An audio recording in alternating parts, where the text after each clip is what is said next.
அதுவும் சிம்பிளான சால்னா வைப்பது எப்படி? சிம்பிளான சால்னா மீன் மேக்கரில் சால்னா பண்ண போகிறோம். ரொம்ப சிம்பிளாக தான் இருக்கும். நீங்கள் ஒரு 10 மினிட்ஸில் அந்த சால்னாவே நீங்கள் ரெடி பண்ணிடலாம். இதை நீங்கள் எல்லாத்துக்குமே யூஸ் பண்ணிக்கலாம்.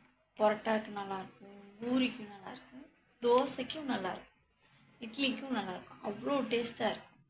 அந்த சால்னா எப்படி வைக்கிறத பற்றி பார்ப்போமா ஃப்ரெண்ட்ஸ்? வாங்க ஃப்ரெண்ட்ஸ், வீடியோக்குள்ளே போகலாம். ஃப்ரெண்ட்ஸ், மீன் மேக்கர் சால்னா எப்படி வைப்பதுன்னு பார்ப்போம் ஃப்ரெண்ட்ஸ். இப்போ குக்கரில் 2 டீஸ்பூன் எண்ணெய் ஊற்றிருக்கேன் ஃப்ரெண்ட்ஸ். எண்ணெய் காஞ்சிருச்சு. இப்போ நம்ம அதுக்கு பெருஞ்சீரகம் சேர்க்கணும் ஃப்ரெண்ட்ஸ். பெருஞ்சீரகம் 2 டீஸ்பூன் மட்டும். இல்லை புடை நல்லதாக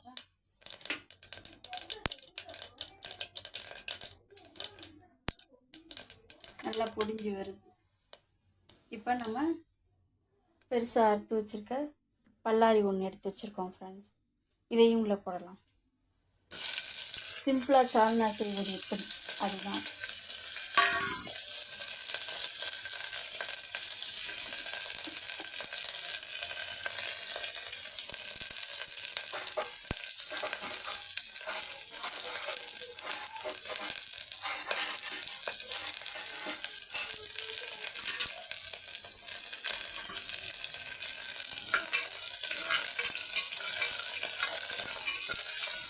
நல்லா வெங்காயம் நல்லா பொன்னிறமாக வரணும் ஃப்ரெண்ட்ஸ்.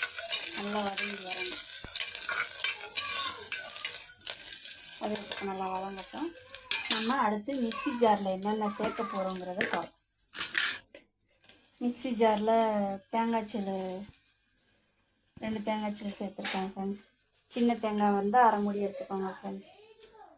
அப்புறம் ஒரு அரை பல்லாரி போட்டிருக்கேன் ஃப்ரெண்ட்ஸ். இன்னும் இதில் நம்ம என்ன சேர்க்க போகிறோம்னா, இதுக்கு நம்ம அடுத்து சேர்க்க போகிறது நிலக்கடலை பருப்பு ஃப்ரெண்ட்ஸ். 2 டீஸ்பூன் எடுத்திருக்கேன். இது வந்து எதுக்குன்னா கட்டித்தன்மை வர்றதுக்காக, கொஞ்சம் சால்னா வந்து கட்டியாக வரும், அதுக்காக ஃப்ரெண்ட்ஸ் சேர்த்துக்கிறோம். இப்போ இதை ஃபுல்லாத்தையும் அரைச்சி எடுத்துகிட்டு வந்துடுவோம் ஃப்ரெண்ட்ஸ். இப்போ அரைச்சிட்டு வந்தாச்சு ஃப்ரெண்ட்ஸ். இப்படி தான் குறப்பாகவே இருக்கணும். குறப்பாக இருந்தாலே போதும் ஃப்ரெண்ட்ஸ். இதை இப்போ நம்ம சால்னாவில் சேர்த்தாச்சு ஃப்ரெண்ட்ஸ். இப்போ அதில் உள்ள தண்ணியை நம்ம இதில் ஊற்றணும்.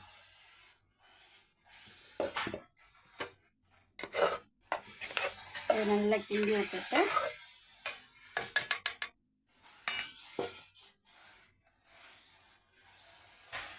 இதுக்கு லைட்டாக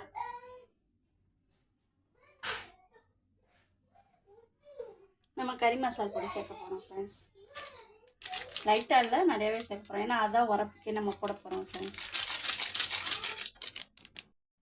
இப்போ கறி மசாலா பொடி சேர்த்துடலாம் ஃப்ரெண்ட்ஸ். 5 ரூபா பாக்கெட் வாங்கினீங்கன்னா அரை பாக்கெட் சேர்த்திங்கன்னா போதும் ஃப்ரெண்ட்ஸ். அதுவே காரம் அதிகமாக தான் இருக்கும். அப்படியே நல்லா கிண்டி விட்டுருணும். அந்த மசாலாவும் கலந்துக்கணும். தேங்காய்ச்சில் அரைச்சி ஊற்றினது எல்லாம் கலந்து ஒன்று போல் வரணும் ஃப்ரெண்ட்ஸ். இப்போயே கொஞ்சம் கட்டித்தன்மை தெரியுதா? இதுக்கு நம்ம எவ்வளோ தேவையோ தேவையான அளவு தண்ணி ஊற்றிக்கலாம் ஃப்ரெண்ட்ஸ். இது இன்னுமே கட்டி ஆகிக்கிட்டே தான் இருக்கும் ஃப்ரெண்ட்ஸ். நீங்கள் அடுத்து விசில் வச்சு இறக்குனாலுமே கட்டி ஆகிட்டே தான் இருக்கும். அதனால் நீங்கள் எவ்வளோ தண்ணி வேணுமோ அதுக்கேற்றாப்புல முதலே ஊற்றிடுங்க ஃப்ரெண்ட்ஸ். நம்ம விசில் விடும்போது அப்புறம் அடி பிடிக்க ஆரம்பிச்சிடும். எனக்கு இவ்வளோ அளவு தண்ணி போதும் ஃப்ரெண்ட்ஸ். உங்களுக்கு எவ்வளோ தேவையோ, கட்டியாகவே சாப்பிடுவாங்க அப்படின்னா கொஞ்சம் கட்டியாக வச்சுக்கோங்க. இல்லை தண்ணியாக தான் சால்னா வச்சு சாப்பிடுவாங்கன்னா கொஞ்சம் தண்ணியாக வச்சுக்கோங்க ஃப்ரெண்ட்ஸ். கறி மசாலா போட்டாச்சு ஃப்ரெண்ட்ஸ். அடுத்து கலருக்காக நம்ம மிளகாய் பொடி போட்டுக்குவோம் ஃப்ரெண்ட்ஸ். உங்களுக்கு எவ்வளோ தேவையோ அவ்வளோ போட்டுக்கோங்க ஃப்ரெண்ட்ஸ். காரத்துக்கு ஏற்றாப்புல போட்டுக்கோங்க. எனக்கு வந்து 1 டீஸ்பூன் இருந்தாலே போதும். அதுவே காரம் அதிகமாக தான் இருக்கும் ஃப்ரெண்ட்ஸ். உங்களுக்கு அது எவ்வளோ தேவையோ பார்த்து போட்டுக்கோங்க.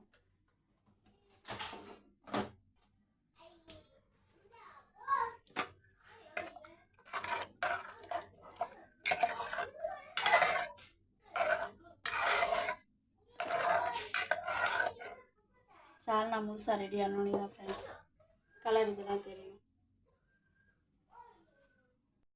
அடுத்து இதுக்கு உப்பு தேவையான அளவு போட்டுக்கலாம் ஃப்ரெண்ட்ஸ்.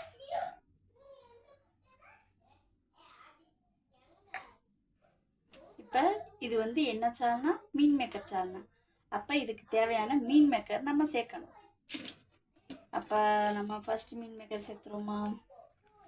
நான் கொஞ்சம் எடுத்துருக்கேன் ஃப்ரெண்ட்ஸ். இந்த அளவு போட்டால் போதும், இதே நிறையா தான் இருக்கும். இது ஊற வைக்கலை ஃப்ரெண்ட்ஸ், அப்படியே தான் நான் சேர்த்துருக்கேன் ஃப்ரெண்ட்ஸ். இது ஊற வைக்காதது, ஊற வைக்காமல் அப்படியே எடுத்து நான் போட்டிருக்கேன் ஃப்ரெண்ட்ஸ். இது ஆனால் நீங்கள் விசில் வச்சோடனே நல்லா வெந்து வந்துடும், சாஃப்டாக, அவ்வளோ சாஃப்டாகிடும்.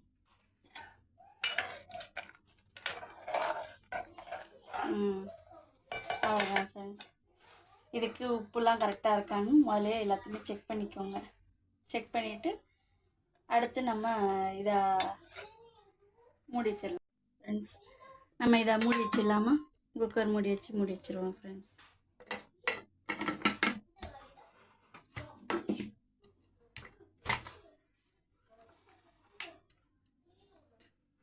இது இப்போ நம்ம மீன் மேக்கர் போட்டிருக்கறதுனால இதுக்கு வந்து என் குக்கருக்கு வந்து நான் 5 விசில் வைப்பேன் ஃப்ரெண்ட்ஸ். 5 விசில் வச்சாதான் நல்லா அந்த மீன் மேக்கர் நல்லா வெந்து வரும், நல்லா நம்ம போட்டிருக்க மசாலாவும் நல்லா வெந்து வரும் ஃப்ரெண்ட்ஸ்.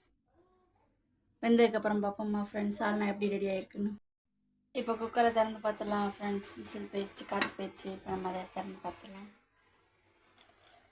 இங்கே பாருங்கள் எவ்வளோ நல்லா ஒரு சால்னா கிடச்சிருக்குன்னு பாருங்கள். சிம்பிளான ரெசிபி தான் ஃப்ரெண்ட்ஸ், சிம்பிளான ரெசிபி சால்னா. எவ்வளோ கட்டிக்கு தண்ணி இருக்குது பாருங்கள். இதுக்கு நீங்கள் வேணும்னாலும் கொஞ்சம் தண்ணி ஊற்றி கொஞ்சம் நேரம் அடுப்பில் வச்சு இறக்கிக்கலாம்.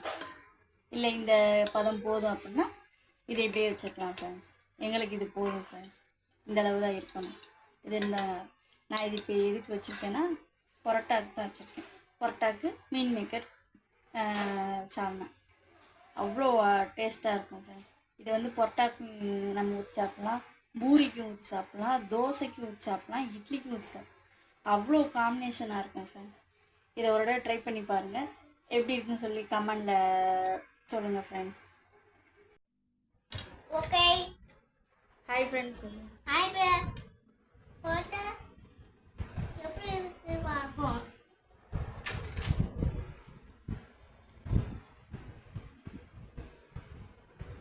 என் மகனுக்கு பரோட்டாவும் மீன் மேக்கர் சால்னாவும் வச்சுருக்கேன் ஃப்ரெண்ட்ஸ். அவன் என்ன சொல்கிறான்னு பார்ப்போம். பரோட்டா எப்படி இருக்கு? சூப்பரா. Very good. நல்லா இருக்கா? மெதுவாக இருக்கா? சால்னா எப்படி இருக்கு? சூப்பராக இருக்கா? பார்த்தீங்களா ஃப்ரெண்ட்ஸ் எப்படி இருக்குன்னு பாருங்க. அவன் தொட்டு தொட்டு சாப்பிட்றான் ஃப்ரெண்ட்ஸ்.